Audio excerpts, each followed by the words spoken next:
Friends, let's start another good question of the ratios on long-term solvency. Calculate total asset to long-term debt ratio.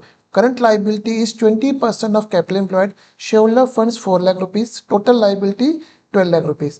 अब हम इसको balance sheet की form में डालने से पहले थोड़ी सी वर्किंग कर लेते हैं। हमें पता है कि shareholder funds plus NCL plus current liability equals to total liability, और शेयर होल्डर फंड और एनसीएल को कलेक्टिवली हम बोलते हैं कैपिटल एम्प्लॉयड। तो capital employed plus current liability is equals to the total liability.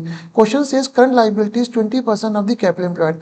हमने एज्यूम कर let current capital employed भी 100 रुपीज़, इसका मतलब करंट लाइबिलिटी 20 हो गई, इसका मतलब टोटल लाइबिलिटी 120 हो गई, which means capital employed is 100 upon 120 of total liability, which means capital employed is 5/6 of the total liabilities. Total liabilities question में कितनी गिवन है फ्रेंड्स? 12 लाख रुपीज गिवन है। इसका मतलब कैपिटल एम्प्लॉयड 5/6 ऑफ 12 lakhs हो गया, जो कितने की हो गई? 10 लाख रुपए की हो गई। इसका मतलब मेरी कैपिटल एम्प्लॉयड कितने की हो गई? 10 लाख की हो गई। क्वेश्चन में शेयर होल्डर फंड कितने के दिए? 4 लाख रुपए के दिए।